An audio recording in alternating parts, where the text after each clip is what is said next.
Trump foi condenado por um tribunal do júri em Nova York por 34 acusações de falsificação de documentos contábeis e fiscais da sua campanha eleitoral de 2016, por ele ter supostamente pago $130 mil em um acordo de confidencialidade para uma atriz pornô e depois ter registrado isso como se fossem despesas contábeis com advogados. Segundo a acusação, Trump teria então falsificado esses documentos relacionados a esse pagamento para esconder a sua verdadeira razão. Ele pagou para comprar o silêncio dela, mas ele registrou como despesas advocatícias. Logo depois que saiu a notícia da condenação, jornalistas da Globo apresentaram notícias mostrando que eles estavam super assustados e super preocupados com o fato de que Trump poderia vir a ser eleito, pois ele lidera todas as pesquisas eleitorais para a Casa Branca neste ano, o que faria com que os Estados Unidos tivessem um condenado na presidência da República. Vejam bem, os jornalistas da Globo estão assustados com a possibilidade de os Estados Unidos terem um condenado na presidência da República, porque isso, segundo eles, enfraqueceria a democracia americana. Como você perguntou, eu conto ou vocês contam? Vamos ver esse momento hilário? Produção, dá um play no vídeo aí pra gente, por favor. Condenado à prisão aqui nos Estados Unidos é um ex-presidente que é candidato a presidente e lidera as pesquisas. Então a gente pode ter uma situação que é bem possível de um condenado passar a exercer a presidência dos Estados Unidos. Um condenado por um crime pode concorrer à Casa Branca. Inclusive ser eleito e assumir a presidência dos Estados Unidos, ainda que ele acabe atrás das grades. E as consequências podem ir para além da corrida eleitoral. Isso gera um impacto na democracia americana, que fica mais fragilizada, mais enfraquecida. É isso aí. Então, um condenado na presidência enfraquece a democracia. É isso mesmo que eu estou escutando da grande mídia agora? Acho que a gente tinha que revisitar um pouco a história do Brasil e falar um pouco mais sobre a história do Brasil recente.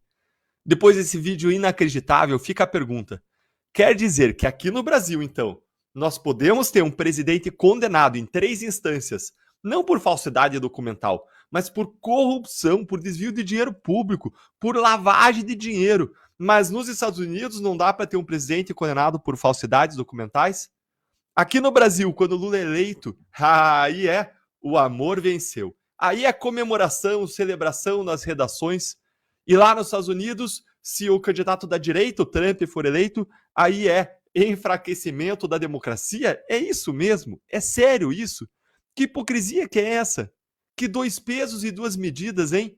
Porque aqui o fato de Lula estar sentado na presidência com dezenas de outras pessoas investigadas ou até mesmo condenadas por corrupção ao lado dele, inclusive novamente em posições de poder no governo, aí isso é normalizado, é naturalizado, aí isso é inaceitável. Mas nos Estados Unidos, aí nos Estados Unidos, aí isso, como é a direita lá, aí isso é impensável, é isso mesmo.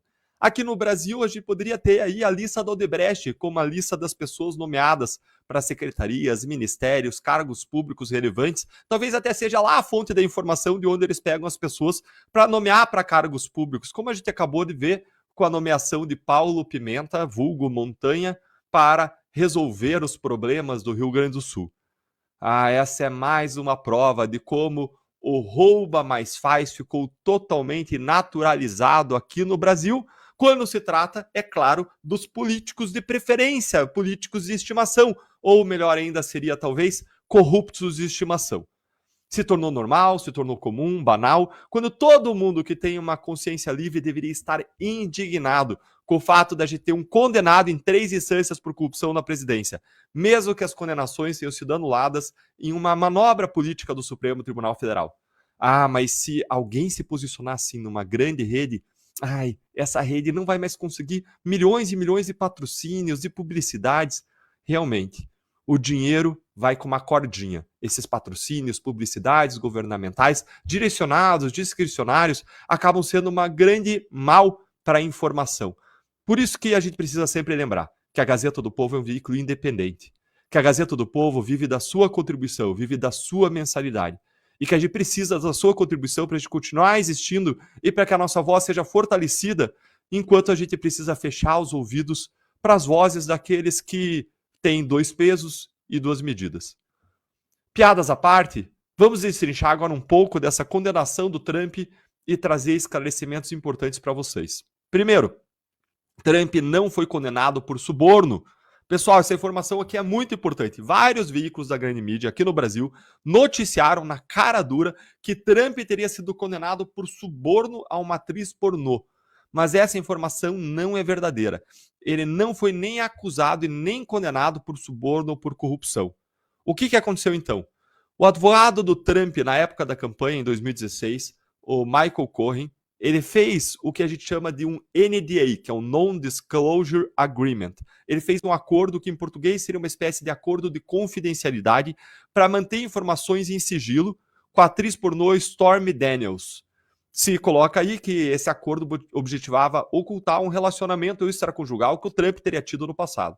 Nesse acordo entre o advogado do Trump e a Daniels, eles estabeleceram o pagamento e pagaram $130 mil para ela. Quem fez esse pagamento foi o advogado, foi o Michael Cohen. O problema foi que, em seguida, o Trump foi pagar o Cohen.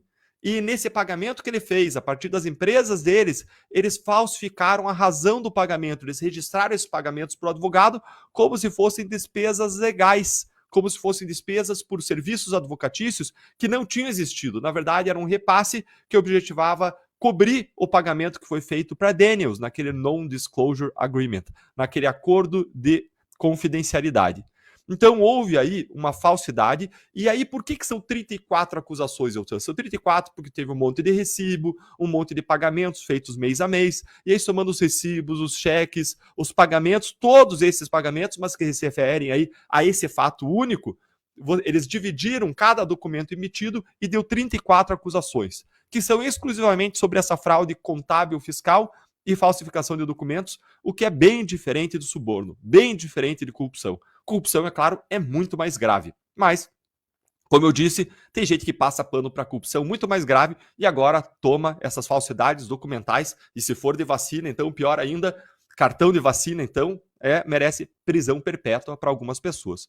As penas desses crimes de falsificação são relativamente baixas e a punição para o Trump deve ser unificada em até um máximo de 4 anos no total. Um segundo ponto importante para a gente trazer é justamente em relação à pena e se essa pena aplicada pode impedir ele ou não de se candidatar. Imagina lá se for uma pena de prisão. Pode ele ser candidato da prisão? Lá nos Estados Unidos, depois que um júri condena alguém, a sentença é divulgada posteriormente, porque o júri ele não define a pena, isto é, ele não fala quanto tempo de cadeia de fato a pessoa vai pegar. O júri nos Estados Unidos ele é um juiz de fatos. Ele julga diante das provas o que aconteceu. Já o juiz ele vai julgar o direito. Ele vai tratar das questões jurídicas, inclusive da pena a ser aplicada. Quem define essa pena é o juiz. E a previsão é de que a sentença seja divulgada no dia 11 de julho pelo juiz do caso, 4 dias antes da convenção partidária republicana que deve consagrar o Trump como candidato republicano nas eleições desse ano.